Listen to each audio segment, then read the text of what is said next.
नमस्कार, Prabhas Akshay news centre पर आप सभी का स्वागत है। भारत में राजनीतिक सुधार की जरूरत तो लंबे समय से जताई जाती रही है, लेकिन इस दिशा में कभी कोई सार्थक पहल नहीं हुई। अब एक याचिका पर सुनवाई करते हुए उच्चतम न्यायालय ने जो कुछ कहा है, उससे उम्मीद है कि देश में धर्म, जाति, समुदाय आधारित राजनीति करने वाले दलों और नेताओं के विरुद्ध जनमत तैयार होगा। सुप्रीम कोर्ट का रुख बताता है कि भारत को अब ऐसी नीतिगत बहस और कानून की जरूरत है जो सभी दलों को धर्मनिरपेक्ष, लोकतांत्रिक और पारदर्शी मूल्यों के तहत चलने के लिए बाध्य करे। हम आपको बता दें कि सुप्रीम कोर्ट ने तेलंगाना शिवसेना के अध्यक्ष तिरुपति नरसिंह मुरारी द्वारा दायर उस याचिका को खारिज कर दिया है जिसमें असदुद्दीन ओवैसी की पार्टी ऑल इंडिया मजलिस इत्तेहादुल मुस्लिमीन यानी AIMIM का पंजीकरण रद्द करने की मांग की गई थी।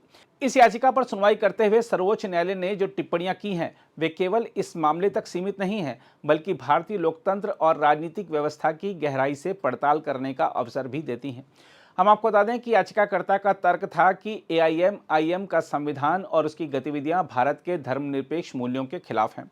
उनका कहना था कि AIMIM केवल मुस्लिम समुदाय के हित में काम कर रही है, जो संविधान के मूल स्वरूप के प्रतिकूल है। इसके अतिरिक्त याचिकाकर्ता ने यह भी आरोप लगाया था कि AIMIM धार्मिक ग्रंथों का प्रचार प्रसार करती है, जो राजनीतिक दलों के लिए अनुचित है। इस पर सुनवाई के दौरान न्यायमूर्ति सूर्यकांत और न्यायमूर्ति जयमाला बागची की पीठ ने स्पष्ट शब्दों में कहा कि ऐसी याचिकाएं केवल किसी एक पार्टी या व्यक्ति को लक्षित करके नहीं लानी चाहिए। न्यायालय ने कहा कि आप ऐसी याचिका दाखिल करें जो किसी एक दल तक सीमित ना हो। केवल सांप्रदायिकता पर ध्यान केंद्रित करना पर्याप्त नहीं है। क्षेत्रीय दल भी जाति आधारित राजनीति करते हैं और यह भी उतना ही खतरनाक है। अदालत ने कहा कि समस्या व्यापक है। सुधार राजनीतिक दलों के सिद्धांतों और आचरण में होने चाहिए। अपनी टिप्पणी में न्यायालय ने दो महत्वपूर्ण बातें स्पष्ट की। पहली, धर्म या जाति के नाम पर राजनीति केवल एक पार्टी की समस्या नहीं है, यह पूरे तंत्र की कमजोरी है। दूसरा, राजनीतिक सुधार की मांग व्यापक होनी चाहिए, न कि किसी विशेष पार्टी के विरोध में। सुप्रीम कोर्ट ने हालांकि यह स्वीकार किया कि भारत में कई क्षेत्रीय और राष्ट्रीय दल धर्म, जाति, समुदाय आधारित राजनीति को बढ़ावा देते हैं। यह प्रवृत्ति लोकतंत्र को भीतर से खोखला करती है और मतदाताओं को सामाजिक आधार पर विभाजित करने का काम करती है।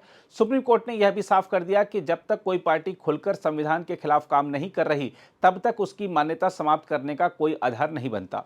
इस सुनवाई में सुप्रीम कोर्ट ने याचिकाकर्ता को सलाह दी कि यदि वे वास्तव में सुधार चाहते हैं तो ऐसी याचिका दाखिल करें जो सभी राजनीतिक दलों के लिए एक समान हो और तंत्र के भीतर व्यापक सुधार की मांग करे। कोर्ट ने यह भी कहा कि संविधान के तहत पिछड़े वर्गों के अधिकारों की रक्षा की गई है और किसी भी धर्म के कमजोर वर्गों के हित में काम करना असंवैधानिक नहीं माना जा सकता।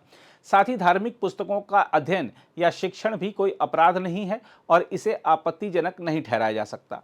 सुप्रीम कोर्ट के इस निर्णय पर गौर करें तो जो बातें स्पष्ट होती हैं वह यह है कि न्यायपालिका राजनीतिक मामलों में सीधे हस्तक्षेप से बच रही है, विशेषकर जब याचिका किसी एक विशेष पार्टी या व्यक्ति को निशाना बनाकर दाखिल की गई हो।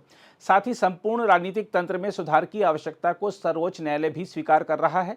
इस मामले में अदालत ने यह भी स्वीकार किया है कि देश के क्षेत्रीय और राष्ट्रीय राजनीतिक दल अक्सर जाति और धर्म आधारित राजनीति करते हैं और इससे लोकतंत्र कमजोर होता है, परंतु किसी एक दल को अलग से अपराधी घोषित करना समाधान नहीं है, बल्कि राजनीतिक सुधारों के लिए व्यापक नीतिगत और कानूनी बहस की आवश्यकता है। देखा जाए तो न्यायपालिका का यह रुख संकेत करता है कि भविष्य में ऐसी याचिकाएं दाखिल हों जो सभी दलों की कार्यप्रणाली में सुधार की मांग करें, न कि केवल सांप्रदायिकता या धर्म के नाम पर किसी एक पार्टी को निशाना बनाकर दाखिल की जाएं। भारत में चुनाव आयोग जैसी संस्थाओं की भूमिका इस संदर्भ में और मजबूत करने की जरूरत है, ताकि वे यह तय कर सकें कि कोई भी पार्टी संविधान के मूल्यों के विरुद्ध कार्य न करे। इस पूरे मामले से यह भी स्पष्ट होता है कि भारत की न्यायपालिका अब उन याचिकाओं को तरजीह नहीं देगी जो राजनीति में केवल एक पक्षीय या पूर्वाग्रही दृष्टिकोण से दाखिल की जाएं। आने वाले समय में अगर राजनीति में सुधार की बात होती है तो यह सिर्फ धर्म या जाति आधारित पार्टियों पर नहीं, बल्कि हर उस दल पर लागू होगी जो किसी भी प्रकार की वोट बैंक की राजनीति को बढ़ावा देता है। बहरहाल, AIMIM के पंजीकरण रद्द करने की मांग वाली याचिका पर सुप्रीम कोर्ट की टिप्पणी को केवल एक अदालती निर्णय के रूप में नहीं देखा जाना चाहिए। यह भारत की लोकतांत्रिक राजनीति की गंभीर बीमारियों की ओर इशारा करने वाली टिप्पणी है। अगर आप भी लेना चाहते हैं देश दुनिया की तमाम जानकारी तो आज ही सब्सक्राइब करें हमारे चैनल को। साथ ही नीचे दिए बेल आइकन को जरूर दबाएं ताकि हर अपडेट आप तक पहुंच सके।